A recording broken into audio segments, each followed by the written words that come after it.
Hey guys, it is your girl Kash, your sexologist bestie, and we are still in Women's History Month. And let me tell you, we ain't just talking about history, baby, because we're making it every day. Now, in order to really bring this conversation together, I had to call on a couple of friends that tend to respond when I say something like BK, BC. okay. Y'all see we got a little something going on over here. Not only are these ladies bedroom candy consultants, there's so much more to them. And today I have to say, this conversation may have some triggers weaved in the middle. So have your tissue box and your support systems and your coping mechanisms nearby. You might need to, decompress, because sometimes these conversations can go deep. We don't ever know, but over here, we don't mind going deep. Y'all, let the church say? Amen. Heard that. So feel free to let go and let God. Now, I want to allow you guys to introduce yourselves to them, not just as a bedroom candy consultant, obviously, but for who you are. And one of the things that I've been asking people to do lately is also tell me one thing that you would like to elevate today, like something you're working on, something you're doing that you would like to put a spotlight on right now. It could be big, it could be small, it could be personal, it could be business, but I just want to know what matters to you right now. Gotta think about it. A little bit. A little bit. Yeah, you got a lot of just things a going sec. on. Yeah. I be doing the most. Well, I'll start, right? One of the things that I'm elevating right now, obviously I've been doing a lot of work in media, but I'm working to elevate as an author. Ooh. I'm working on my next book. Ooh. It is a passion project. I'm very, very emotional about it. But I've been putting more passion into putting my experiences into words, if that makes sense. Okay. Because I feel as though I done had a couple stories as testimonies that somebody else can benefit from at this point, at minimum. If I'm gonna go through it, it should be so someone else might not have to. Okay. So that's what's important to me right now. Okay. My turn? Any turn, no particular right. order. So, hi. I go by Perquida Payne. I'm sorry. Because she was a Walter Gay. Hold up. I'm sorry. She better. Why not? Just a bit. Please My reintroduce bad. I'm yourself. sorry. Hello. I go by Dr. Perquida Payne. I like to be called Dr. Payne. Perquida, if you actually know me, I am a doctor in social work, a licensed social worker in the state of New York. I work in victim services. I am a trainer by trade. I also indulge in bedroom candy as an edutainer. I'm a clinical sexologist, and I engage as a birthing coach and a breastfeeding coach, a mother, a partner. I like to think I'm a good friend. People tell me I'm a safe place, so I feel like that's true. And something that I'm leaning into elevating is doing the things outside of my full-time job. And so leaning into the passion projects that I've kind of not touched in a while. Mm-hmm. And also, so that's thinking about getting back into podcasting. Trying to put some of that same power that you give everything else to you. These creative energy. And also, I have someone who keeps telling me, like, you need to write a book. All right. And so just leaning into the creative things that I've been doing to kind of feed myself for the work that I'm doing that's a lot more emotional work. Yes. I will say this. If it's one thing I can give you, though, that I think I wish was given to me, because people, when they see you're amazing and they see you powerful, they have all these ideas of what you should be or could be doing, but they don't have your life. Right? What I learned writing a book is that it takes you into a lot of deep reflection, and it can be a very messy before it's finished and beautiful process. So please take your time, girl. But I definitely would pick up that book and read it. Well, thank you, Dad. So, Thank you. All right, Jchemela, talk to me, girl. Hello. My name is Jchemela Holmes. It does not look the way it sounds when you see it in paper. Jchemela Holmes, IBCLC, FDC. So the IBCLC is Internationally Board Certified Lactation Consultant. FDC is Family Development Certified. Okay. So basically, family. That's that's what I touch on every level. I am a mom and a grandmom, but they do not get to call me grandma. That was the rule set by my children. What they gotta call you? Mila. Oh, okay. I like that. So it's the last couple initial letters of my name, and what's great about it is that when I walk down the street and I hear it, I know it's mine, versus someone else's grandchild. Right. You know, what's so crazy about you saying specific. that. Someone said, had a similar thing that their grandchildren call them Nona. And I don't know. That took me down a rabbit hole. Right. Yeah. Because for a while I was just sitting here thinking, like, what would I want my grandkids to call me? I'm sorry. I'm not entertaining that. I'm sorry. I'm not. There's no We're part not of me there. that's entertaining what I would want my grandchildren to call. No. I have a 15-year-old son. Absolutely. You and me Absolutely both. not. Brother. Is he shaving his Listen, yes. Because mine is. Yeah. We're giving them shave kits and get to Yes. know yourself Okay, kids. so when y'all Here's need what it, you need. you know how to call me. But listen, So, no, I talk you off can't. the ledge. It's I all can't good. entertain. It is.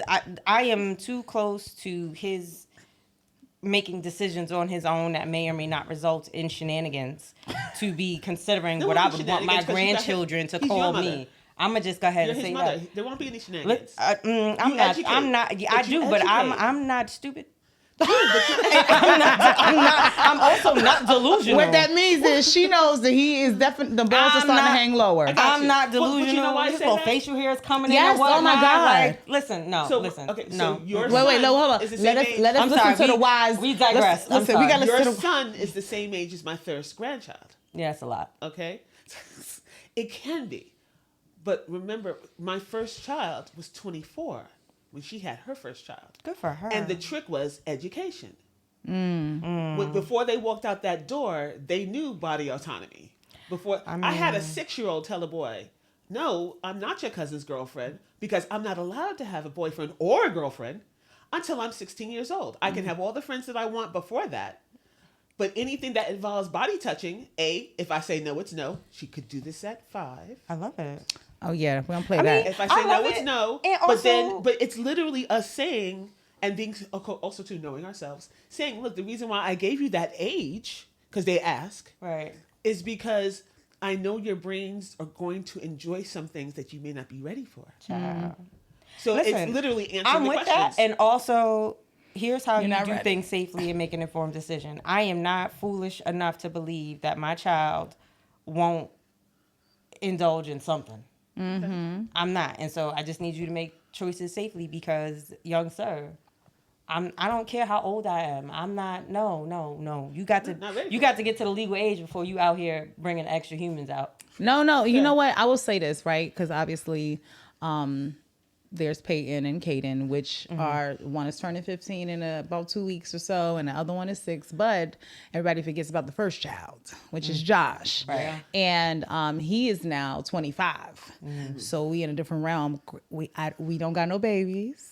We don't got no. That's 'Cause what he's been thinking about it, we gon' yes. we gon' We've been- because also when he went to college, I sent him off with a helping hand. Got you. And a little loop. And I know that sounds crazy for a lot of parents. The helping hand, no, by the it way. don't. No, I no, know, a lot of other not to parents, us, not us. Oh, okay. But a It's lot of other other parents. parents might not see why that is a decision that could make sense. But for me, just so you guys know, helping hand is our Sleeve. our Masturbation sleeve, our sleeve. masturbation sleeve that's open ended. And at the time, we hadn't had sidekick yet when he went away for school. But a part of setting up his room, and you got a mini fridge and all this other stuff. However, I'm going to give you this and these contraceptives and these things because I know college is a field for experimentation. Exactly. And honestly, it was more so like, I don't need to be all the way in your business. But what I will say is I feel like it set the foundation because after that, he could come to me and ask me, I'll never forget later, him and his girlfriend at the time, she came to me and she was like, I need your help with something. And I was like, okay, what do you need help with? Here I am just trying to be the eager something. I wasn't prepared for what was coming. What she needed help with and was trying to explain to me how she was getting, let's just say those walls were getting a little bit inflamed because he is a little endowed. So I didn't need that information. Maybe here's some lube. Maybe here's Exactly. some- We Are had you to have a fully warmed talk. up?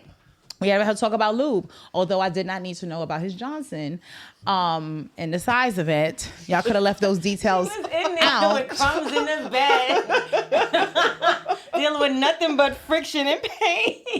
She in there just trying Trying to to get soldier it it in. out. And I'm like, Poor I didn't baby. need that part. You could have just told me that you need something to help with the slip and slide, and I would have. sour apple. chocolate or apple flavor? Which one do you That's need, what I had to sweetie? do. But I had to Poor talk to them baby. about lube and the different types and what's good for Right. what. And that later on became my brother coming back to me to ask me about anal. So my thing Okay. is none of these conversations were comfortable. But they happen. I found a lot of relief in feeling like you Yeah. can ask me and that you wasn't asking definitely. Google Oh, absolutely. Oh yes, definitely, Absolutely. definitely. and ChatGPT. I They much know rather to you come come here. to me to ask me the questions. I much rather like yeah, come to me. we've been having these conversations for a long time, and it's just like, all right, here's some things to know.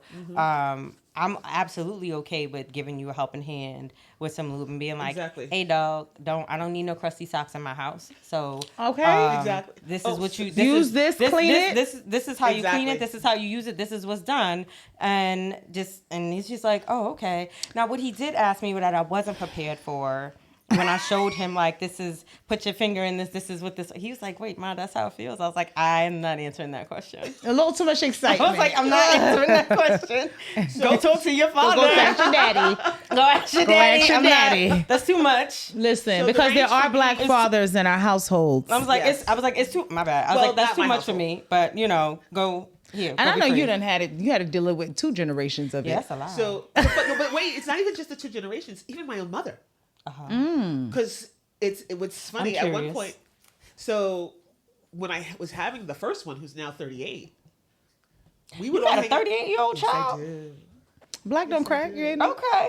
okay. I'm 57. That's why. okay. That's why I was in here. I was like, "Dang, I'm old, but not old." No, no. I mean, look at natural collagen. Just look at it. Come on, camera. Come on, camera. Look at Look how it. it works. Look at it. So starting with her, even just like as young adults, we're talking, and she was just like, "Wait a minute, you guys are talking about this in front of us, in front of me? Do you respect me or not?" And then once I was involved with this, it was like, "No, mommy, what about this and that and that and this?" Because she had actually, when I was a teen, had talked to us about yeast infections. And what that generation did because they couldn't talk to their mothers. What were they doing? Dry washcloths and using it to scratch. Oh. My vagina even would open her mouth and went, oh. Like I felt to go, What? I reject like, it. so the benefit of my family being who my family is, especially my grandfather, things were very honest, very, look, this is in your Yeah. face. So that by the time you were 16, you actually had a lot more information than people around Than the you average did. one. That's Yeah. good.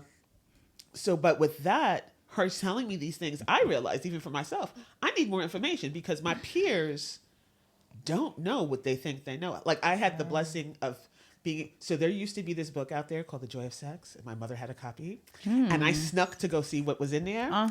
So I was educated before I was supposed to be educated. Shit, write it down. Look. Can you I text, see it. send it in a group text so we all got it. Book We don't want to. references. What are we talking about?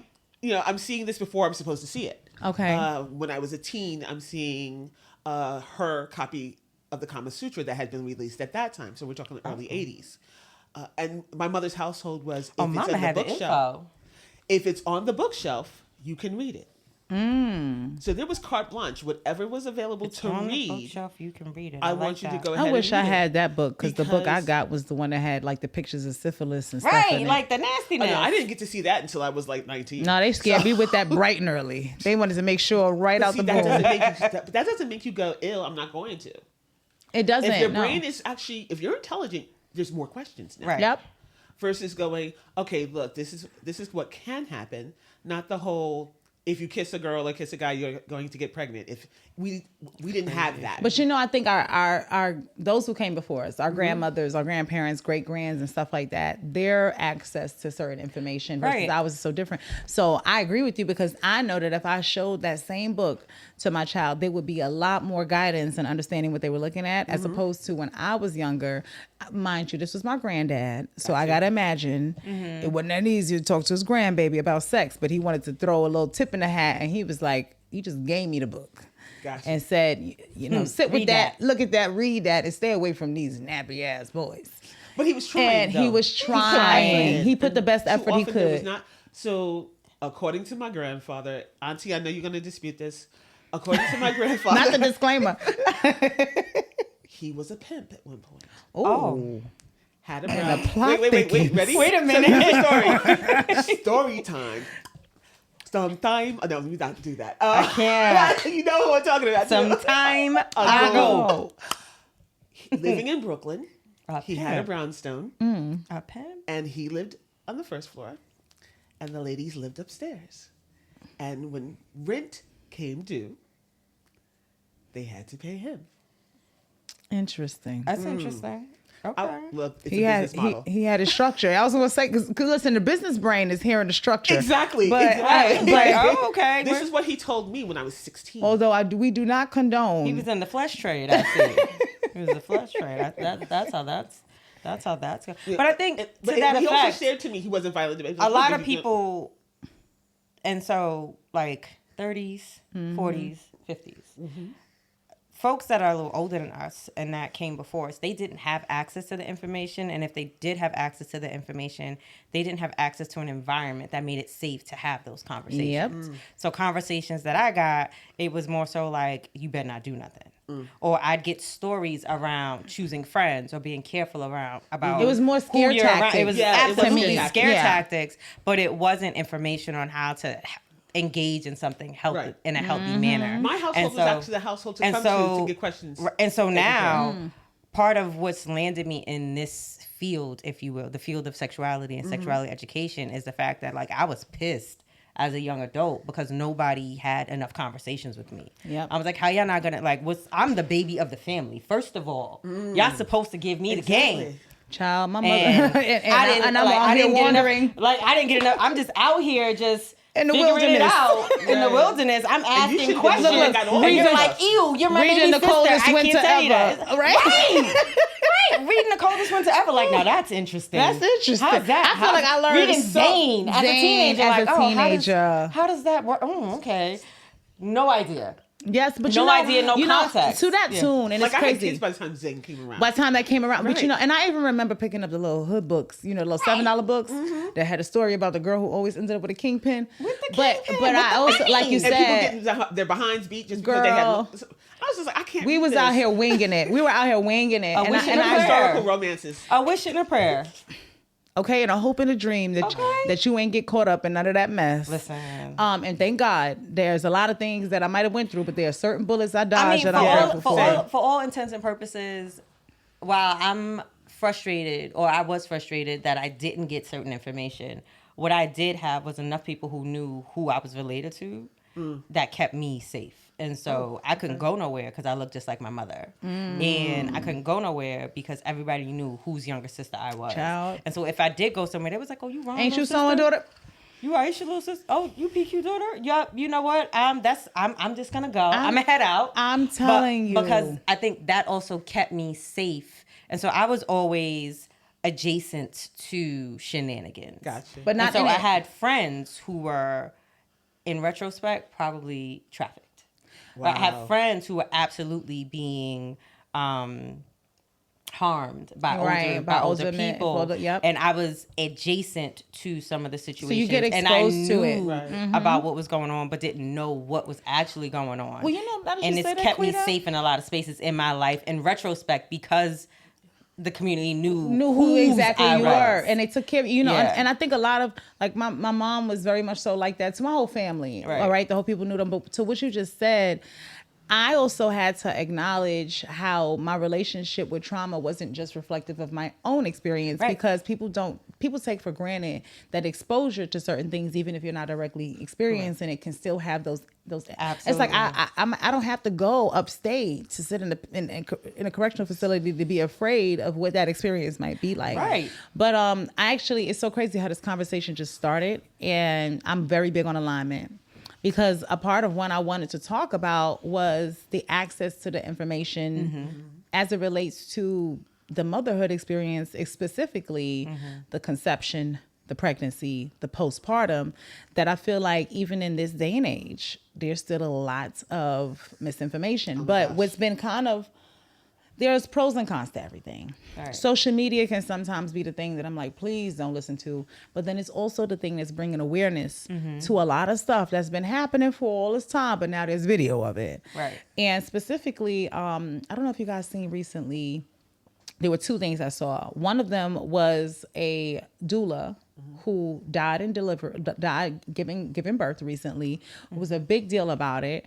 And then recently I also saw this video going around of a woman who was on a Zoom call with the judge who was telling her that he was making a determination that she had to have a C-section that they didn't seem to think was medically necessary. Another one similar. Wait. Whoa. Yes. Hold the phone. What? Yes. What did you just say? In Florida, they pulled in a judge to force she's this woman in labor to have a C-section. And they are on Zoom with her and a judge and a few it was at least 9. First of all, here's the thing for me. Florida, bro. Not just the judge. This is Florida. Yes, there were like 8 other people on the Zoom. So you in labor in your bed with your leg trying to, and you on Zoom with a whole bunch of people intruding in that experience, first of all. And yes, make it a determination. So they ended up taking her in for a C-section because was she incapable of making the decision? No. Was it something about I'm going to say there's a third case because with development that made it impossible? No. And with the third case, they were trying to con her, and I want to say it that way on purpose, into having a section. And they first convinced the father to go home, to take the small children home for someone else. Then they removed all of her support people that were left behind, including her doula. Was this also in Florida?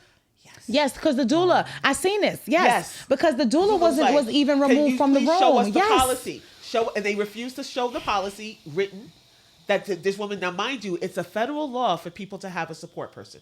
Mm-hmm. This is not an option. This is not a favor. This is a woman gets to and her choice of support person in the room with her.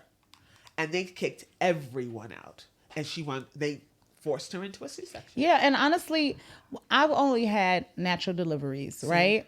But because I always knew that I would advocate for that. But if I'm being totally honest, right, I was very intentional in bringing you two here at the same time, right? No, really? No, we're not gonna set anything on fire. Y'all might not know why.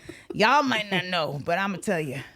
So, and it was because I think I often reflect on my first experience giving birth and my second experience, which is roughly a decade apart. Mm-hmm. And so obviously there's a whole lot more advancement. I've grown a lot and learned a lot more. And then during that time, doing work as a sexologist, even more. But I think I compare the two instances, not just during, but after. Mm-hmm. So Cliff Notes version, because this one is a little hard to follow. I got pregnant, y'all. I was carrying twins. I got pregnant while I was pregnant with another baby.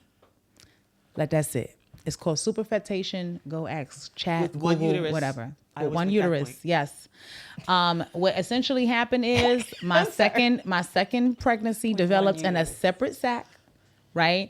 It was also at a different gestational age from the twins. I unfortunately lost the twins. However, our third little survivor was still kicking and he was strong. And he today is known as Caden and he just turned 6. But there's even more crazy because we gave birth during the pandemic, right? So not only did I have to get my support service, literally, yes. I got home and shutdown happened the next day, yes. But it didn't change how crazy was at the hospital when we went in because I, if you remember, wasn't going in for me. No, I want Quita to be able to tell it from her end. Listen, right? Okay. All right, so I'm like, all right, I'm doing my birth coach. So I call myself a birth coach, not a doula. I prefer the word birth coach versus doula because I don't like the word doula where it comes from. It means servant girl and her pass. So nonetheless, I'm doing my training. I'm like, okay, let me do my 2 births. Kasha was meant to be my client. But then Kasha was like, my sister is pregnant, so can you help her too? I'm like, sure. Get your 2 births. I get my 2 births. Right. We're good to go. So sister calls me. She's like, we're at whatever, the hospital. We were at Sinai. We're at Sinai. It's now Sinai West. Roosevelt, right downtown. We're at Sinai West. Come, you know, because she was actually scheduled for induction because my sister dealt with preeclampsia. Right. So they scheduled her immediately when she hit 37 weeks to come in for an induction because her pressure was getting really scary close to the end of the pregnancy. Right. So they're like, hey. So I was going to be there for her for support. It is time. Kasha is like, they don't really want to let people up here, but I'm going to stay here till you get here. Now, I live an hour and some change outside of the city, so I'm like, I'm on my way. I've got my bag. I've got all the things. I show up to the hospital, and Kash is in the triage room. I'm like, what? I'm sorry. So now let me give I'm you. like, what are you doing? Why are you in the bed? What's going on? So let me give you the in between. I might have been cussing a couple people out. We got upstairs, and this is how quickly things were changing. And I really want to just say to any woman who gave birth during that time, during COVID, you are a hero. Yes. Because you guys dealt with it even worse than I think it was at the time that I went in. Because like we said, my child was born on March 12th, but things really started hitting the fan a month later because, at this time, on the way, a week later, we were on the way down. to the hospital. There were only 2 confirmed cases of COVID in New York City. Yep. By the time I got to the hospital 20 to 30 minutes later, that number had jumped to 112. So it was spreading that quickly. We got instructions that she was at that time still allowed to have 2 support people in the room at the hospital. So me and her boyfriend, we get down there. 20 minutes later in a cab, right? And by the time we get there, they're like, both of you can't go up. We were like, we just called and they just told us we could come. And they was like, yeah, they changed the rules. They were literally changing the rules every 5 seconds. Yes. So I was like, you know what? You just got off of work. I'll do the first shift. You come in for the main event, right? But then I get upstairs and promise you guys, from downstairs to the top of the elevator, they had changed the rules again. And now they're telling me I can't go in the back with her. So now... She calls me. I'm like, what you mean I can't go back there? Big belly and all, holding my back and shit. What you mean I can't go back there? My sister's giving birth for the first time. You think she gonna go? I'm gonna let you tell me I can't be there with her for her first labor experience and she has no one else here for her? Y'all because I'm calling off. I'm in the room going crazy. Now, it's one thing I gotta say is we also need our gay men. I might not like it, but the gay man calmed me down, y'all. He behind the registration desk. Just watching her. He goes, ma'am. I said, what? And he goes, I said, okay, 3 notches. He said, I'm gonna need you to fill out this form. I said, oh, no. I know, yeah, I'm very pregnant. I'm not due for another couple of weeks. I was only 35 weeks. Yes. I said, no, we got some time. I'm not here for me. I'm here. Right. Allegedly. I'm going to say he was a beautifully large 35-weeker. Because he was big as hell. Listen, okay. Allegedly you were 35 weeks. Because we still figuring it out. We still don't know. So I'm like, I'm not here for me. He said, yeah, boo, but you in labor. I said, what the he talk about? He said, he said, did you notice at the point when you was cussing, when you had to pause to take a breath? I said, I'm just mad. He said, no, baby, you need to fill out this paperwork, right? So I said, I'm not even trying to hear that. Everybody's trying to distract me from, I need to get back there with my sister. He said, listen, hear me out. You in the right place. If you ain't in labor, then it's a false alarm. Right. But if you are, look where you at. Right. Right? And he said, and also, it's going to get you back there. I said, you know what, my nigga, that's right. Hand me that clipboard, right? So as I'm doing that, that's when I called Quita. And I'm like, Quita, they won't let me back there. They said that it can only be this and they allowed at the time. Right, exactly. So I said, so her doula coming. And she mine too. So then she pulls up. I feel so bad for you, Quita. Yo, I was confused. Poor child. I'm like, first of all, why are you in the bed? Why is there a blood pressure cuff on you? I was coming here for your sister. What's Baby, happening? I was 5 centimeters. What's happening? She's in the triage room. They're like, oh, the sister's she got put in the room already. I'm like, I don't understand what's happening. Just for the record, this is the first time I'm hearing the whole story. I'm like, what's going on here? How did we end up here? She's like, I'm in labor. I guess this is what's happening. They told me I'm 5 centimeters. Bet. I'm like, oh, this is going down. This is how this is happening? Yeah. Bet. So These now, are my first 2 births. I'm like, bet. We can do it. Okay, cool. I'm like, look at the bright side. You get both checked off at the same time. Listen. But literally, we're in a race. Like, I jump ahead in a centimeter, then I slow down, then my sister jumps ahead. So they're like, we don't know which baby's coming first. Luckily, they put them in rooms right next to each other. Right side by side. And so that was helpful because literally she had to be all like, you saw me doing, I was going back and forth. And they were just like, just make sure you clean your hands. Every time you just stepping out, you more PPE. Hands. And so I'm like, bet. They was confused because my scrubs was the same color as their scrubs. They were like, wait, you work here? I was like, I'm the birth coach. It's cool. Nothing too crazy. But y'all's babies, after 24 hours of labor, their babies were born 90 minutes apart. Yep. And so Kate ended up coming first. Kaden came first. Yes, Kaden came first. Yep. And then my sister was right after. Yeah. Now, I wasn't in the room when she said push the baby out, but I heard she went in and pulled the baby out. The nurse was like, I feel like at one point the head came through and they was telling her just slow. And the nurse was like, your sister for a first timer. Nah, she held it down. She said after a while they was like, just one more push. She was like, she reached down and grabbed the baby head and pulled it on out her self. She held it down. I said, nice. She held it down because the nurse with your sister, she wasn't listening, and so your sister was progressing a little slowly. But a period of time we're going through, we're doing the breathing, and then we had a nice detailed conversation around what it would feel like when that baby started coming to out. crown and started to move down into your canal. Had a very detailed conversation around what that would feel like. That so she could recognize it. So she could recognize it. We talked about, when you push, how you want to bear down. And so she was like, I'm feeling like the baby has dropped down and I need to push. I'm telling the nurse, hey, dog. Yes, that's right. You want to check her out? Because she's saying she feels like she needs to push. Oh, no. She can't be ready. She wasn't far enough along. Excuse me, ma'am. I hate when they do that. She said Hello? she feels like she needs to push. So can you please check her?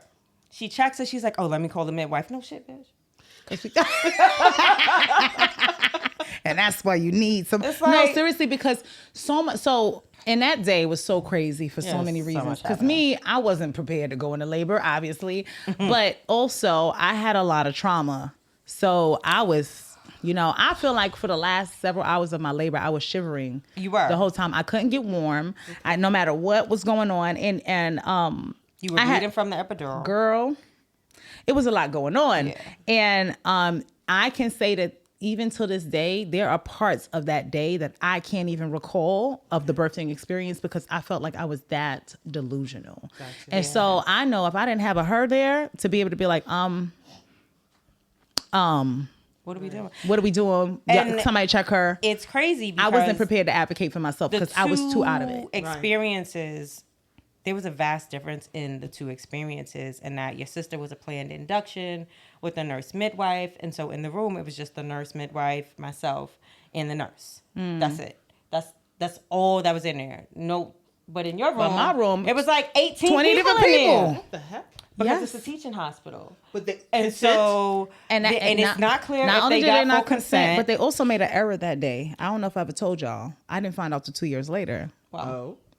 When they put the IUD in me that I specifically requested was non-hormonal, They give you a hormonal. No. they gave me a Oh. hormonal IUD. I did not find it out until 2 years later when my OBGYN was like, I was going through the craziest of symptoms, all kind of stuff happening. And so I was like, I don't know. I think it's maybe, I was like, I don't think it's the birth control because my birth control is non-hormonal. Oh, no. So my OBGYN was like, no, because these things Something's are not seeming a right. little, Yeah. And technically I was thinking that I have a 10-year IUD, copper IUD, 10 years. I'm gonna be honest. I don't think it was appropriate for them to have that conversation with you at that time. No, and and at the wasn't. time I didn't. But it was just like they were going through the conversation. They were like, "Oh yeah, as we get you But stitched I've up, also we can noticed just since- insert the especially IUD." since It's like her COVID, brain they've is been not very even much in there. more aggressive with our community about birth control.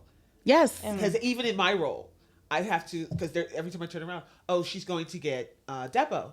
Well, did anybody tell her that Depo may delay her milk? Depo may prevent her from getting, and everyone's like, oh, I don't know. They did education, but we don't know if they mentioned that. But we'll get into that. No, because I think what you're saying is so true because you're right, Krita, Right. because even for me, all I remember kept saying was no hormones.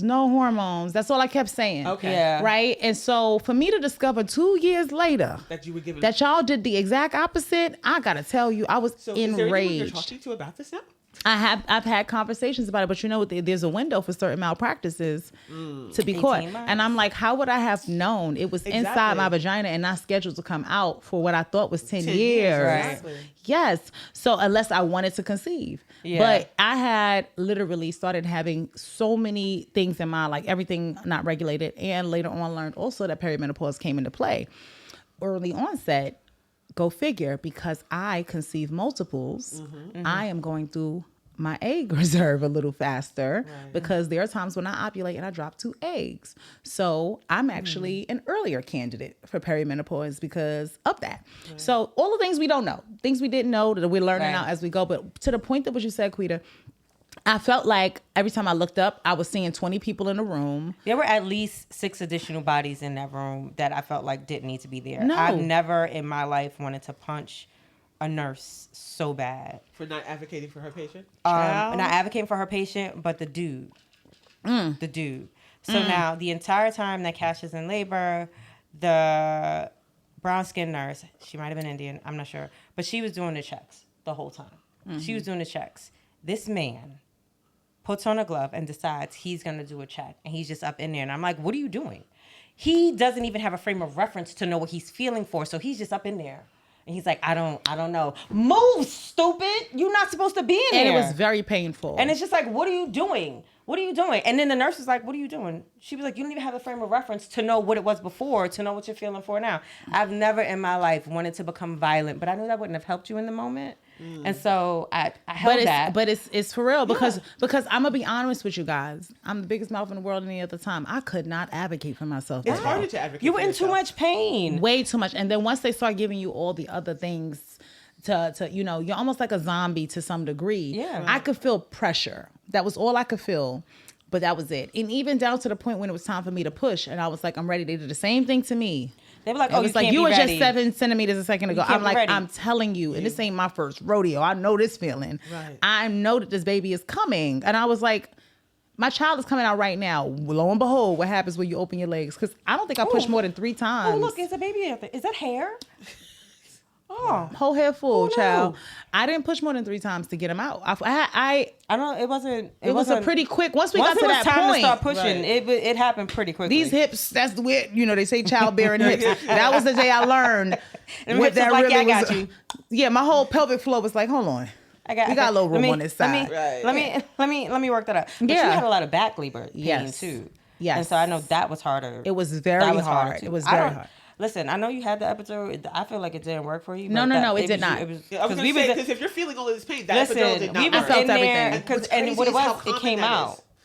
It had came out, so they gave her the epidural, But but the- part of but it the is that part of like, it did not stay it in. came out, so she was so there was like bleeding. There was a lot of stuff that was going on, and I don't. For them to, y'all are trained to do these things. Like, Yep. why didn't y'all make sure the epidural was secure? The epidural came out or wore off, so now she's bleeding. We're trying like that. It wasn't extreme, but it was a lot I learned going on. also that due to the shortage of staff, that the person who did that anesthesiologist or in training, I didn't So they even were get. residents It without was without it was a an resident attendant. without an attendant supervising. Wow. And So- so that's like when people end up having to go to the hospital Mm-hmm. as their intervention for support. Like that was not an expected intervention. You were going there to support somebody and ended up having to be admitted for the service. That shifts a lot. Even when you go as a planned experience, Correct. it can be troublesome. But most definitely. I've the had issue 3. comes up so much more when you in happenstance you get whatever's available. Wild enough, I was teaching last night. I did an infant mental health class, and one of my students, she said, in some of the work that she's done, that they said that race becomes a risk factor. Most definitely. And she was asking questions. She was like, I'm just curious because I haven't found any research that shows biologically that creates a risk issue for someone. Right. And I said, well, sweetheart, race is a risk factor because of racism. Right. I was like, systemic racism is the reason that happens when folks that are non-white show up to the hospital. They don't get the same care that people that are white get it. I said, I'm glad you're asking these questions as a student so that you can start to question what that language looks like when it's just like, oh yeah, if you're black, that's an additional risk factor for you. And it makes it seem like because of that, there's a problem with you inherently when it's just like, that's not the case. No, it's not. It's the physicians around you and how And they've been yes, trained. right. And And their yes. training is wrong. I mean, I'm very thankful for the young doctor who's on Instagram now. Right, He who does- teaches. yeah. Right. But listening to your experience, it shows me, because when you were having him, I was still working for WIC. Yes. Right. Yes. So yes. I was blessed enough to be able to do the prenatal education that would support the person so they could advocate for themselves. Right. And say Oh, whether or not girl. we were not playing at our site at the time. We were not playing. You're getting this prenatal education because when you get there, I need it in your head already. Right. And please bring your friend to the last class, because if they're going with you to be your support person, They need to they know. need to be with the They ones need who to know know the things. exactly. And you Yeah. know what's so funny about it? I think, and this is something that I wanted to make sure I say. I know that we have family support, but when I gave birth my first time, I had family in the room. My sister was there, my aunt was there, dad was there, my best friend was there. I actually have 4 people up in my room. Right. And these are all people who love me, support, whatever. But the thing is, there's a difference between emotional and family support versus expertise, because your family may not know what to advocate or be able to catch something because they don't know no better to be like, they ain't supposed to do that. Right. So if it looks according to what's supposed to be happening, they have no way of saying anything for you while you're also in a space where you may not be capable of doing so for yourself. Right. That happened to me, and this is why it was so important that I had you, Jchemela, because my first time with Peyton, I was very specific that I did not want him to receive a bottle, that he was to come straight to me. I want to say that they said his blood sugar was a little low at birth, and they tried to use that to justify giving him the formula. Right. Now, we grew up in a certain time where I was seeing Similac and Enfamil everywhere left and right, but I really wanted to try to make sure I was nursing my first child. Not only did they give him the milk, because I said, if you have to, at least cup feed it, or, pour, not nipple. I don't want him to have another nipple before mine. Or an option. Anything. But they still did it. They gave him a bottle. And for the next 4 months of my nursing experience, it was hell. He had hard time with latching. I had to do a lot of soothing. I literally had to sit in bathtubs to breastfeed my baby because I couldn't get him to calm enough unless we were having that direct skin to skin with the warm around him. And he he used to seem to settle in the steam. But I know that I had times where I was crying because I'm like, my baby's rejecting my titty. Right. And so innately, this is something that's supposed to be a part of me, what I'm able to do as a woman, as a mother. To help you get through that. Didn't have that. Right. So I said, next time, we ain't gonna fuck around with the fuck around. So it was so important that not just me, but also knowing my sister was the first time. Because if you remember, my sister did have trouble in the beginning, which is why they both was sucking on my titty. But I'd have both of them like this. Even that was just, for me, as a professional, knowing that you did that, you chose to do that, was so cool to me. Because in my world, for me, I would love to see so much more of that. Yeah. I would love to see so much more of people understanding it's not nasty. People You're meeting understanding a need. This is not a quote unquote bodily fluid. This is food. She's feeding her niece, nephew, cousin. And we'll get later on. This is medicine. Yes. Mommy gets sick, but the babies may not get sick because mommy's body's taking care of. Now, the whole house is sick? Y'all getting shots. I'm sorry. Plus, I followed a very specific diet because but you didn't have to do. He had but I did because the baby, they weren't necessarily responding to dairy as well. You know how some babies, right? You know how some babies, even with formula, they need to get gentle ease or something. Actually, well, gentle ease is just more. It's broken down more. That's broken down more. That's it. It's still cow's milk. Exactly. Peyton had to do Pro-Sobe. He needed straight soy. Okay. Yeah. So just because I had that experience with Peyton, naturally with Caden, I avoided the dairy just because I would see them constantly getting colic, and I'm like, I don't want you going through that and having to get the gas out. So I avoided those foods. Plus, the bonus in getting pregnant while pregnant was my milk supply was. Baby, I could nurse him and her and still pump 8 ounces on a nipple. So very little known fact. You were the farm. Really? Very little known fact. So the first pregnancy you're aware of that you deliver, you can feed 5. You have the physical ability to feed 5 because your body doesn't know how many babies you had. So it makes too much milk. You get to the second one, you can do 6. It's been estimated up to you can do 8 kids by yourself with the support of people helping you rotate them. Wow. And you just have to make sure that you eat enough for yourself. You're not eating to produce milk. You're eating for you to have the energy to be a parent. Because I will tell you this right now, after breastfeeding, I used to be over him, saying, "Baby, not wiping crumbs off of him." Sorry, baby, because I needed to be eating while I was nursing. had the same experience. What? Yeah, especially with my son, the second one, child, because he was. So I call for me, it's 1 boob babies and 2 boob babies, or some babies are even 2.5 babies, because I'll explain. I'm waiting for the logic. Listen, because I need my chin dropped. Like, wait, I'm sorry. Tell me more. So you have a child. You have kids who they're like, I've got the first boob. I'm doing well enough. I've taught this body. This is what I need. I can get everything from 1 boob per feeding. And they reject the other titty sometimes if you don't give them both. Right. Yep. If you try to offer the other one, I don't want that. I'm full. Oh, my kids was ambidextrous with the titties. I want to hear this. But then you have another child who says, no, I need both every feeding, and you will give me both every feeding. every feeding, not individual. No. They want this side, and then they want to be switched. Right, exactly. Okay. And then you have the child who says, okay, I'm full, but I need just a little bit more. Give me the other one back.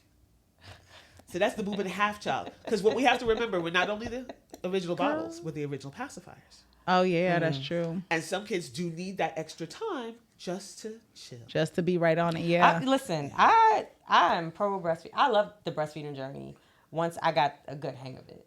That part. There was so much comfort that came with being able to, with that second one. That first one, I gave him a year. That's all I gave him. I'm sorry, baby. My bad. I'm sorry.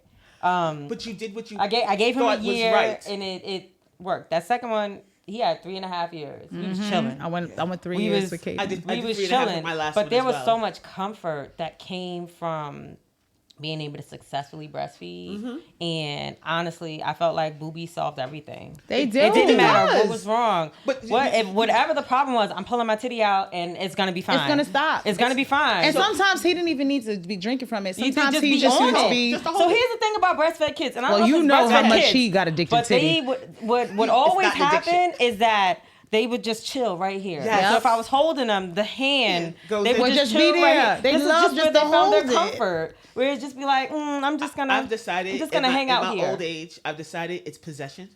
Okay. It's possession. Okay. Okay. So Neota, I'm sorry. Okay. So I'll story accept that.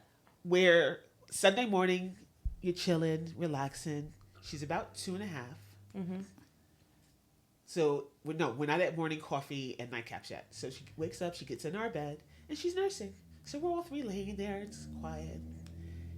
Dad decides he wants to mess with her and grabs the opposing boob that she's not using in the moment. She takes his hand. No. Takes his hand off of my hand. No. Stop. Mine.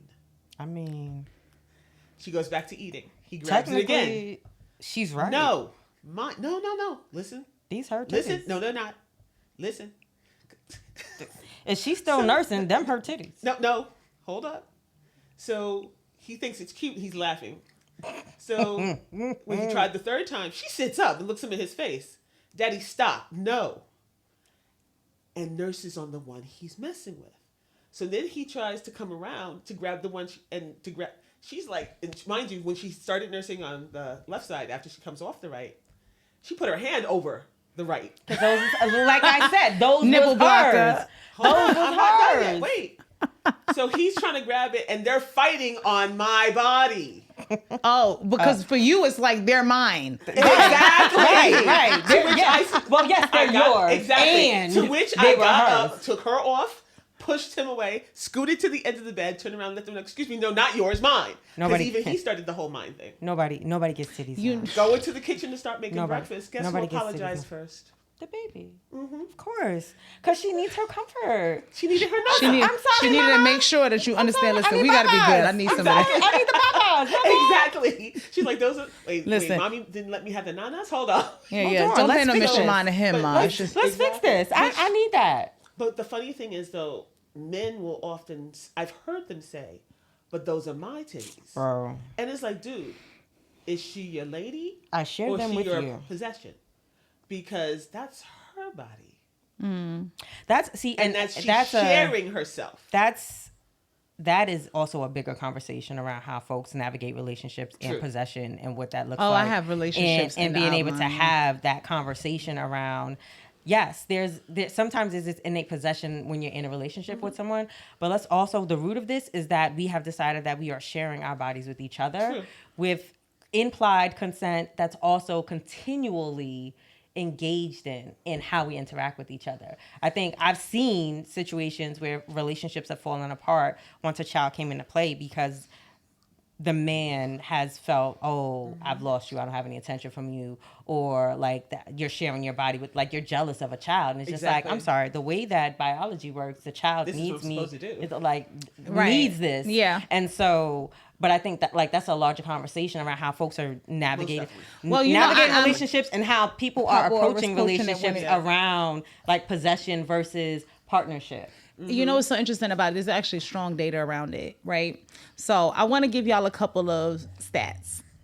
Okay, people, because we like to make sure y'all getting the data too, right? So this is from the CDC, this first part. With the breastfeeding disparities, around 75% of Black infants are ever breastfed compared to over 85% of white infants. And that's including initiation, correct? Yes. Right. And then it says, the structural barriers include limited access to lactation support, workplace inequalities, cultural stigma, and medical mistrust. Right. So I want to talk about, because I have a question that I want to point to you on that one. And then I have another stat that I want to pose a question to you guys both on. So the first question is, how can lactation professionals help close the gap? What do you think helps close the gap between that? Because like we said, I grew up seeing Enfamil and Similac left and right. And so I didn't learn breastfeeding from watching the women before me do it. I just made a decision that I wanted. Yes. And I also... honestly, anytime I was having an issue during it, they would be the same people to be like, girl, just get that baby a bottle. And it's the opposite of encouraging, right? It definitely makes you feel like you can't fix the unsupported. Right. And, so some people talk about how good it is to listen to grandma and them, but grandma and them also sometimes were ushered away from things like that when, so what do you think would help get these numbers looking better for Black women? It's crazy because across the board, regardless of income, education, wherever we are in the strata, we're at the bottom. And it's scary that even after 27 years of doing this work, still at the bottom. Pause for a second. Actually, you're doing this for 9 months. Find out what resources are out there. We as Black women, and we have friends who are doing it, ask them where did they get their support from. There is WIC with the breastfeeding peer counselors. It's hard to find low-cost lactation support. The insurance companies are I was about to ask that. Would they pay So it? the insurance companies, it depends. It differs from state to state. Believe it or not, Medicaid in New York State will pay for it. But they're not paying what a person would normally. They're not paying the rate. Right. Well, so with the lactation consultant wouldn't get? There's more to it than that, actually, because in New York State, so I cannot get paid by any insurance company except for Aetna right now. Medicaid will not pay me because I am not a nurse or a doctor. Right. They have a specific list. If I was a speech therapist, they would pay me. There's a certain list that they have because I didn't go through. The education to become an IBCLC is not a straight line. There are multiple pathways. And because there are multiple pathways, New York State says, well, that doesn't look like anything we want to pay for. Okay, fine. If I were to move to Georgia, I'm licensed and I get paid. I'm not moving to Georgia. I love me some New York City. They hate women down there. I'm sorry? They hate women down there. Well, Child. okay. So basically it's really about the education, the exposure. Most people don't know. If I say, oh, I'm an IBCLC, even in the medical community, they hear CLC, which is another level, which is not the gold standard. So it's certified lactation consultant or counselor, and then there's IBCLC. Yeah, because you're internationally board certified. The gold standard, and then it's a lot easier for someone to be a CLC than an IBCLC. Right. Yeah, the CLC is a week of training, where the IBCLC is thousands of hours clinical plus the college level education, so many different things on top of it. Right. And then a major exam. So someone as qualified as you is less accessible sometimes to a person because of the fact that they don't want to pay in some states for this type of care to be given to the mother. That's something that's really good to know, because I think when people think about stuff like where they want to settle and where they want to grow a family, I know for a fact I consider that type of stuff. I have to consider with Peyton, like how's the special needs services there. Exactly. And we don't always think about that. We think about maybe the schools, maybe, access to transportation, X, Y, and Z, but we're not thinking about what is the healthcare like Exactly. in said place. If with New York State, as far as their breastfeeding laws, we're kicking it out the park.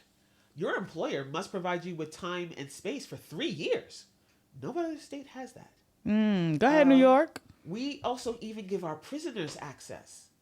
So there are programs that not every prison has it, but to encourage you to breastfeed, that your child can stay with you up to 18 months. There's actually, when Rikers had their space, it was 2 years.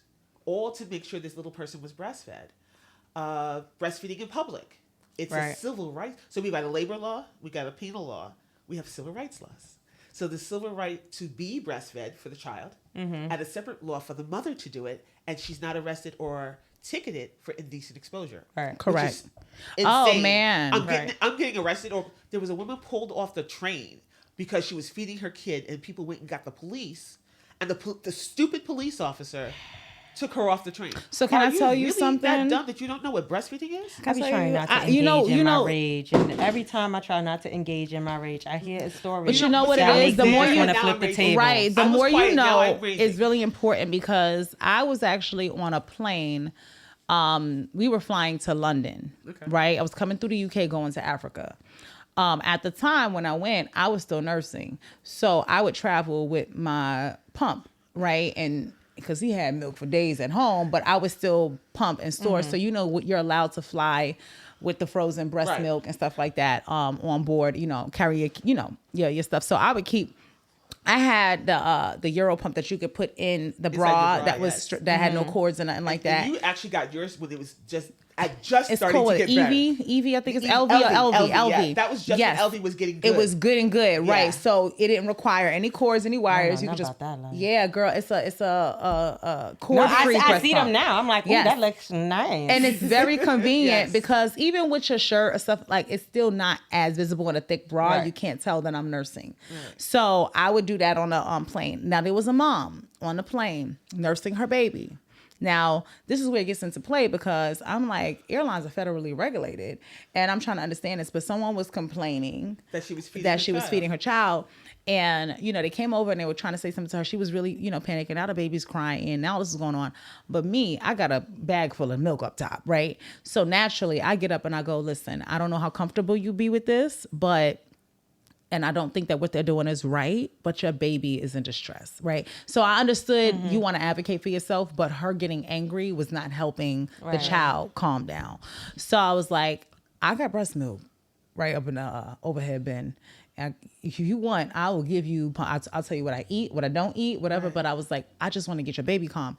But it sat with me because I said to her, when you touch down, you should request to speak with someone, because I feel like a right of yours might have been violated in that interaction.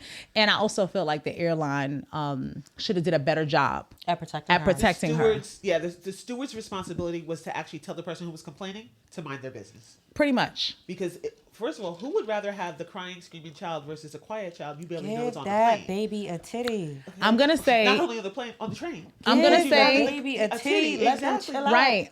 And the individual who's not running up and down the road or hitting the back of your seat. I've legit. And he was really just upset. The guy who was complaining. I'll say this. He appear to be from a place where women's rights are not at the top of their agendas. Okay. So I'll say that for one. But his other complaint was, covering the face. And I'm also not a fan of that personally.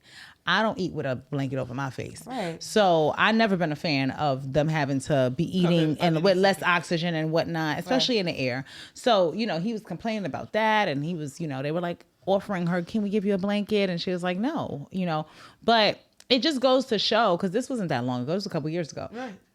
We still real far. Yeah. Oh, very from much so. The level of understanding. And there are infants who will actually, so I had one of them. You're feeding the infant, you go to cover, because you're trying to be discreet. And the infant stops eating, and then pushes the thing off. Because it gets very hot under here. Exactly. Why are you? It's getting in the way. I can't see the thing that I need to get to. Don't let them be a little bigger. Oh. And they have the dexterity to move around. Oh, baby, they ain't moving nothing. And they can just pull you out the shirt. Wait. What are you putting this blanket over me for? No, get out of here. Acrobats. Don't let them know how to speak English. Like, stop. On. No, like. Stop. What you doing? Stop. It's hot under here. Mommy, why? You already know mine is spirited, and he gonna say something. And I just was like, it's so crazy, but it just makes me think about that. And then the other thing that we, in the spirit of what we were talking about earlier about the mortality rates and stuff like that.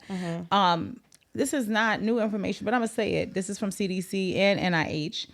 Black women in the U.S. are about 2.5 to 3 times more likely to die from pregnancy-related causes than white women, which many of these deaths are preventable. So the question that I have is, as both experts who have been in a space where you've either heard the stories or seen it directly, what type of systemic failures are you seeing in real time? Like what have you observed in real time? We talked about some already. I'm going to start with us first. Okay. Stop thinking the job is more important than your health. The second you think you're pregnant, go in. If you feel something is off, trust your body and go in. They say, oh, it's no big deal. It's normal. No, this is not normal. This is not my normal body. You need to know your body. I don't care what everyone else is saying about, oh, no, you can't touch. It's yours. Mm-hmm. You need to know your body head to toe, the tip of your hair to the clip of your toenails. You need to know it because then you know what your baseline is. You can know what's happening and why. Wait, but I didn't eat anything wrong. Why is it my upper belly bothering me? Whatever I was engaged in, that never bothered me before. Why am I? No, go in. You know, I think, Jchemela, that when you say that, I think about that. But then I also think about the flip side of the many a times that we go only for our pain to be minimized. Yeah, gaslight. Right, that's what I'm out saying. of, you know. They're gaslighting you, then ask for the, oh, you know what? I want to talk to the patient advocate. I need to change my doctor. I think to do, so because you're not doing those things. And we're saying, oh, they just but sent the me doctor home. said, oh, they just sent me home. Right. Knowing that you are about to, let me back up again. I learned very young, we're closest to death when we're delivering. Yes. Mm-hmm. If that's where I am at now, because I've decided to carry this child, I need to take care of me so I can get through this race. Mm-hmm. Is it scary? Dang it, I can't say what I want to say. Say what you want to say. Well, I was going to say, well, okay, I got permission. Hell, motherfuckers, yes. Yes. No, because some things need to be said the way they need to be said. But we need you here. Yeah. Right. I get it. Your friends are like, oh, but you don't have to worry. Grandma's saying, oh, but it's not that big a deal. When in my day, oh, but fine in your day. But we're also under different stresses now. We are not eating the best food now. Believe it or not, our food was better back in the 40s and 50s. Oh, no, we're I don't not. eat it. Oh, I know you do. The chemicals? The folks looking at the camera, though. My bad. My bad. She's trying to make sure to get it to people. Excuse me. Let her make her point. My bad. Feed the people. Feed the people. Nourish them. It's not just about taking vitamins. It's literally about knowing what's even in the vitamin. Right. You know, if you can get your vitamin through your food, even better because it's more bioavailable. It's not vitamin D. It's hormone D. Ooh. Go outside and get some sun. You know, so it's literally understanding your body needs certain things. Stop trying to depend on something outside of your body to fix your body. Let's go ahead. Helpful. The doctors are there for a reason. And you don't have to go to an MD. Check out the DOs. Those are people who will actually listen to you and understand that the body functions a certain way because A helps B, helps D, helps E. Mm-hmm. Start going to the gynecologist as a teen. Child. Grandmas, take your baby to... If you don't like your gynecologist, if you don't want your gynecologist touching your child, and you're tired of them touching you, find somebody else. Because they need to have a person they trust, because we don't even get a cup of coffee before we see them once a year. Yeah, no, and the thing about it is I can see that because when I was young, I had an OBGYN very early because I started menstruating at 10. Okay. So by the time I was 13, 14, yes, at 10, girl. I know someone who was 4. What? Yeah. What? What'd you just say? I know somebody who was 4. So precocious menorrhea? Yeah, Lord. See, my body been trying to be a baby making factory for a little too long. But I honestly had to start seeing one much sooner because I felt like because of that, you know, I was predisposed to more things. But most of my friends weren't. We used to go to the door. Mm-hmm. And they had a clinic downstairs. Right. And honestly, like some of my friends, because I knew they didn't have doctors, it would be like, let's go on Vogue night, but also go downstairs and get tested. Like, right. Yeah, but I will say that, like, and these were my friends who came from 2-parent households, who came from, so it doesn't mean it's just because you have the right. And the thing is, adversity and dumb decisions, or I don't know, decisions.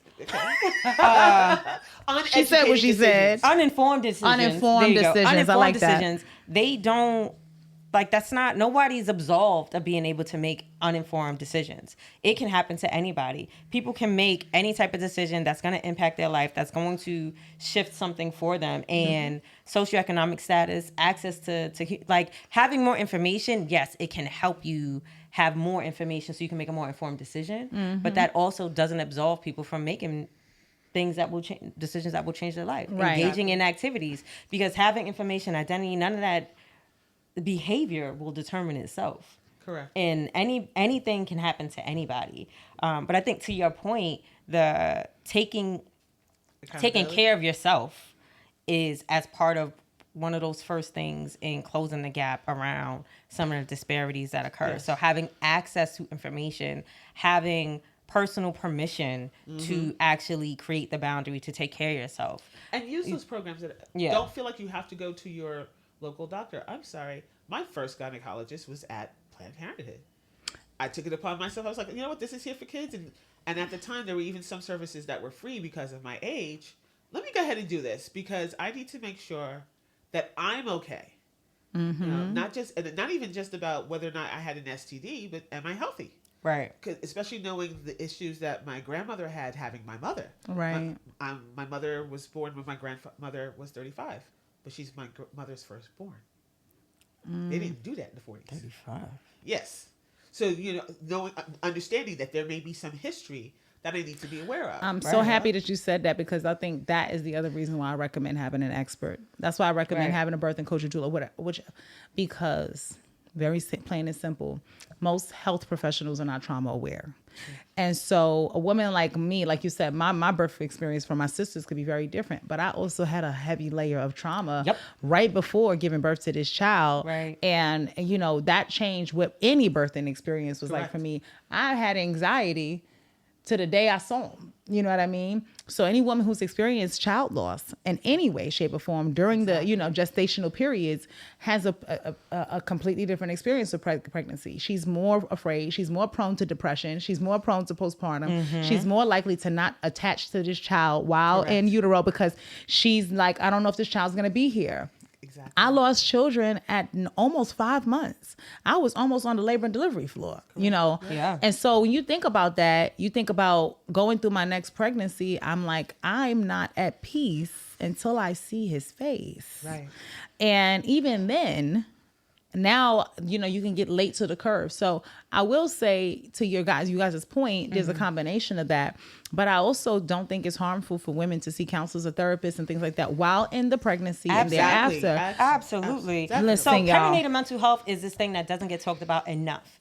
And so when we're talking about perinatal mental health and maternal mental health, it is really important for people to have an understanding of what these things, how these things and how these diagnoses and these experiences show up differently for someone who is in the perinatal period. We don't know what their life is and we don't know what their life is like, but also it presents a little bit differently. It might be more extreme. There is less access to certain resources when someone is in the perinatal period because they are either pregnant or just had a baby and they're breastfeeding. And so they don't have access to using medications to support them in the same way because it might interfere with their bonding with their child. There are more now, though. Yes, but there people are don't. more People don't. It's pregnancy becomes just about get the baby here, Right. Yes. and not the actual health of the human that's cooking the baby and the loss of identity that occurs when someone does engage in full-term pregnancy or having being pregnant and having a child. Like there's a whole identity shift that happens there, and nobody really gives space for the grief or the disenfranchised grief that someone experiences when they go through pregnancy and how their life changes. It's a happy occasion. Yeah, we're having a baby, but every time there's a change in someone's life, grief exists. I don't care what it is. And let me tell you something. I got to say this, and I'm saying this to you guys because I'm a person who's experienced it and have come through it. The first part of it is okay to grieve the woman who you will never be again. Right. It is okay to grieve her because after you become a mother, you literally will never become her again. There are parts of your brain that literally shift for hypervigilance that never goes away. And I want to be specific about what this looks like. Okay, first of all, there's the gray matter in your brain that literally alters. We've seen this. There's studies. You can look it up. The gray matter in your brain impacts your ability to your emotions. The parts of your brain that regulate that, your central nervous system are impacted by that. So not only are you experiencing that through the pregnancy, but this can last up to 2 years post. And sometimes for some women and more traumatic histories, longer, up to 6 years. Now, the white matter also gets impacted, and that impacts communication. That impacts the part of your brain that has to remember what the hell you have to do today or tomorrow. So the brain fog, the anxiety, and even libido changes, ladies, is something that comes, and this is happening in your brain. This is the motherboard. Right. Okay. This is controlling all of this. And because we don't talk about it, nobody knows. Nobody knows. Right. It has been studied and it has been proven that after a woman gives birth to for her first time, her hypervigilance significantly increases. Which is why we don't And sleep. it's done because our bodies are supposed to be fine too, to hear the baby's cries differently, Exactly. to be able to detect the needs of the child without them being able to verbally Right. cue. We don't know that we're no longer in a cave. Right. Our central nervous system is like, no, I don't care if you think you're in New York City. This is a cave in the Himalayas, and there's a bear outside. And you have to protect the baby Exactly. from the From bear. the bear. From the bear. From the At bear, which all is why they costs. call You us gotta- what? Mama bear. You got to be ready to go. And Like, it's- listen, it's I love my crazy. children. I love my children. I'm happy to be their mother, but also parenting has been the most anxiety-producing experience of my entire life. I am always anxious. Absolutely. Always anxious, especially about when they're not in your my children peripheral. and about what's happening with them and about if they're okay and if I'm doing the right thing to give them enough information that they need to go out and make safe decisions in a world that is designed To be a little less to safe, be dangerous, a little to them, unsafe. just in general. But I will And say so, this yeah. to those women: your motherhood is an extension of your womanhood. Yes. The mother would not exist without the woman. You cannot Exactly. lose her. I am 100% someone who experienced those postpartum effects. After having Kaden, it was the best thing in the world, but it was also still, during a pandemic at home. I wasn't going outside anyway after I had that baby. But now it's a little different because the entire world The is air operating was out of dangerous. anxiety, scare. Yes, everything. You want me to still bring my baby in for what appointment? Are you crazy? So exactly. I also declined to have him have certain, Procedures. not even just procedures, his Vaccines. vaccines up until a certain. I was not. If I'm not comfortable taking him out this house, we not leaving this house. Right. And I will not say, because I have no scientific way of proving this, but I did things very differently with my second child than I did my first. And my first child is autistic, right? That hypervigilance is times 10 when I have, in a world with that. But I also noticed a very large difference between their health growth paths for the child that got those vaccines early versus the child who I delayed certain ones until they, I waited a year between. I didn't let them get 4 shots at one time. Yeah. I made them space certain things out. I made, and I noticed the difference in even just how he adapted. My son would get sick the first time. Peyton would always get sick after getting vaccines. And they teach you that you expect it. They teach you to expect, Right. but Kaden never experienced that. And every Don't child forget is what he was different. eating. He was sucking on them turtles, right? And that makes a huge difference. No, it in does. all honesty, It even does with- because Peyton only had it for 6 months, whereas Kaden, again, like this, went on for 3 years. Right.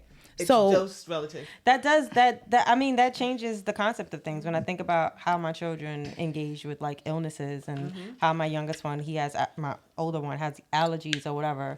But that the baby, he's like, he got sick one good time, which solidified me having anxiety because we was in the NICU for like a week when he was 6 weeks old. So yeah, I was like, oh, okay. So this anxiety, it's a real thing. This lives with me now. But since after that, he didn't, like, his illnesses weren't the same. You haven't seen. Like, he hasn't been really sick I at just all. want to tap back to your motherhood to your womanhood. Wait, I right. I I wanted to touch that point. No, Wait, no, go I got it ahead. first. You go ahead. I don't buy gifts for the baby when I go to a baby shower. Ooh. Yeah, I try to give I try to give the mama a little gift basket too. This is for you. Not 2. Oh, just 2. her. Just her. Just her. I love it. Because everyone's so focused on the baby. Nobody's paying attention to the Right. mother. And I learned that from my own experience with my first child. She's born in January. So the Christmas before her birth, I got for her. Okay. My birthday's in April. Why did I get gifts for her for my birthday? I'll be damned. Child, let me tell you I something. love these kids. Why did but I get gifts for her for Mother's Day? for the baby? So after that, I said, okay, I got y'all. Oh.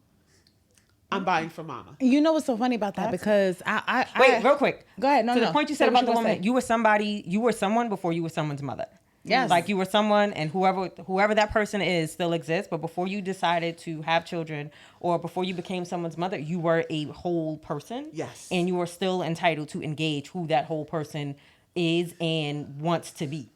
Especially within the realm of your pleasure. Ooh. Hello? Because that is not talked about enough too, because there are some women who after the first 6 weeks, she barely can get through the first weeks before she ready to jump back on top of something, right? I'm not even going to talk about what happens in the hospital. I'm not.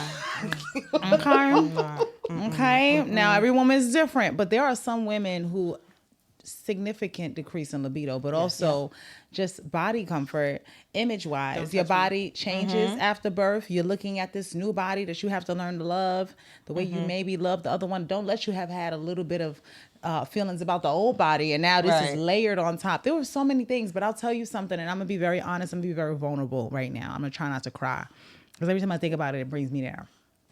I decrease. Oh, I'm not gonna succeed. You just said, like, go ahead, take a deep breath. Are there tissues available? I don't see it. Okay. I have some. Thank you. My confidence took such a hit when I had my second child. Okay. And I didn't experience it with my first one, so I thought, you're going to be good. You're going to be this. You're going to be that. Because I didn't notice.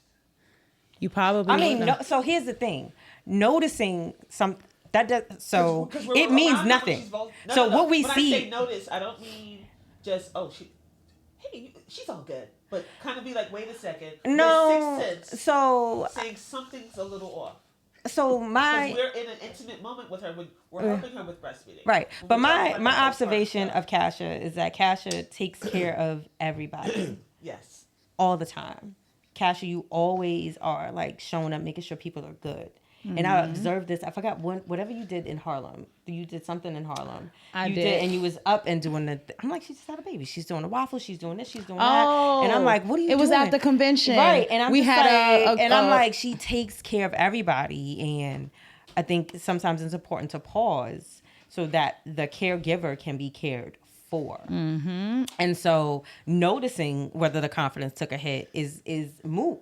But you know, it's so crazy. I didn't even notice that first. Because you're moving and shaking and doing all the things. And so they're like, but you felt something. And that's what I'm feeling off of you right now. And this is what I'm saying. Like, this is what I'm saying. And so it was just like noticing that, like, you're doing all of these things, but part of it, my brain has always been like, who's stopping you to sit you down?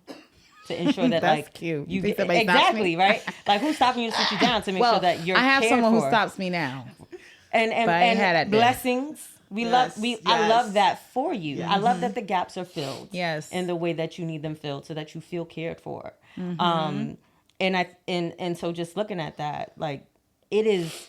So yes, it was noticeable because you disappeared for a little bit. Like, you came back, but then you disappeared for a little bit. But also, I think how people show up externally, is never true. It's not never, but oftentimes it's always not the best reflection to show what they're dealing with internally. It shows up differently. Exactly. Because it can look like the person laying in bed, but it could also look like the person who's zipping around and taking care of everybody else. Because high functioning depression is a thing. Yes, it is. And I'm 1,000%. I have a whole resume of qualifications on that one. I can show you all the ways I'm qualified to be considered and labeled that. But honestly, what happened, and I want to hear what you have to say. I didn't realize it. I had a conversation with my brother maybe a year after having him. And this was the conversation that made me realize it. Here's this little boy that I raised talking to me and asking me a question. I was engaged at the time. And he was just like, asking me like, what made me feel like this was it, this was the person, whatever. What I did not realize, and I have to say this with a disclaimer, because I am in no way, shape, or form speaking down on this man. This has nothing to do with him. This is everything to do with me. I just realized that there were certain expectations, certain things that I didn't require that I would have if I was operating as my normal Kash. And what that is because with my first son, me and his dad didn't, continue, but there was domestic violence. So when I dated, after having him, there was no man, if they asked me what was the situation with me and his dad, I'm like, well, we had this going on. No, there were no more questions.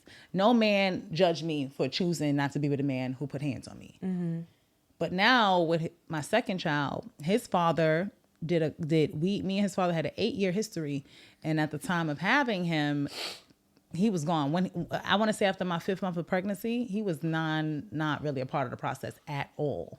And I'll never forget, even down to me trying to get my birthing plan together and, you know, all of that stuff.